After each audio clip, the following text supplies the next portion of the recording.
Hey, what's going on, guys? It's Hassan. Just wanted to go over with you guys really quick on how a few key points about installing the K-tuned fuel rail on the 9th generation Civic Si. So the first thing that I want to say is that there are stock black spacers underneath the fuel rail right here where these bolts go in. You're going to want to save those because I ended up reusing them because, yeah, like they needed to be there because the fuel rail doesn't go all the way down and touch flush with the bolt holes when you first install it.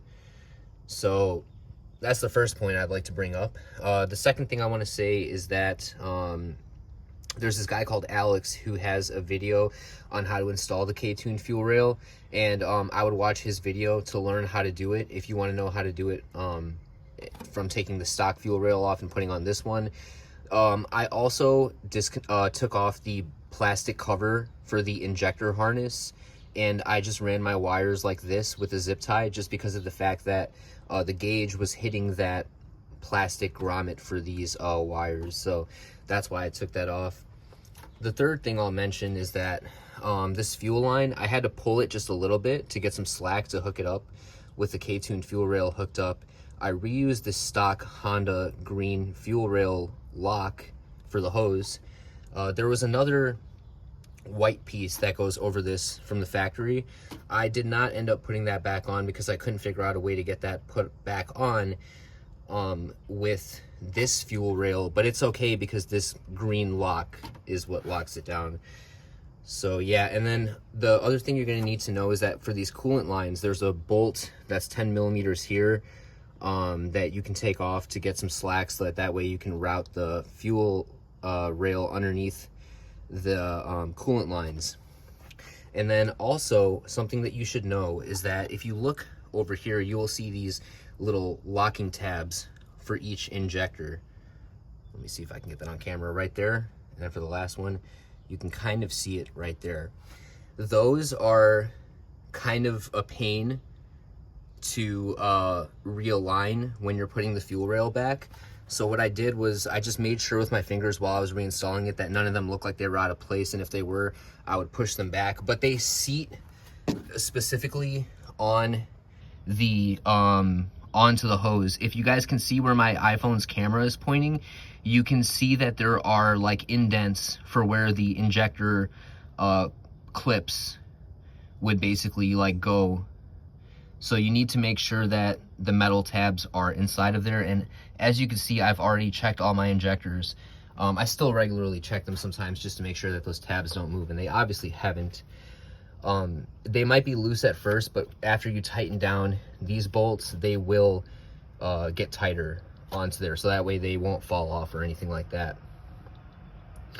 And the last thing that you should know is that from the factory, there's two studs here that basically Honda puts 14 millimeter nuts onto that lock the OEM fuel rail down. However, you will have to remove those studs in order to put the K-tuned bolts in that hold this fuel rail down.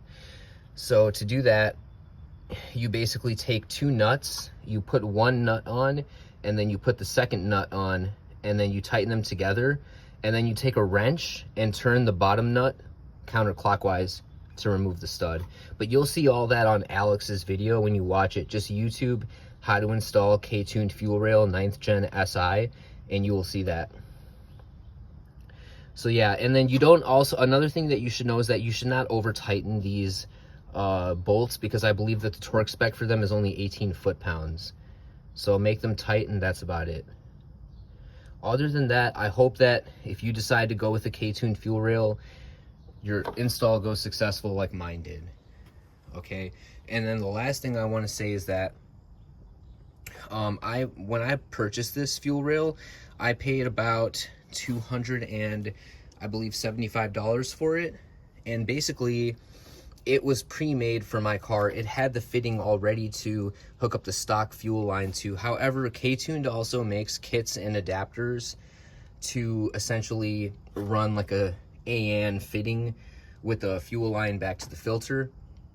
And if you want to do that, that would obviously require taking off the windshield wipers and the cowl to access the rear of the engine, but you can do that too. you can set it up like that too. That's just something for you to know if you're considering one of these setups. Really like it so far. I mainly did it just for looks because I think it makes it look so much better. And then, yeah, I guess that's it. I think something I could have done a little bit better was maybe move these wires to this side of the fuel rail.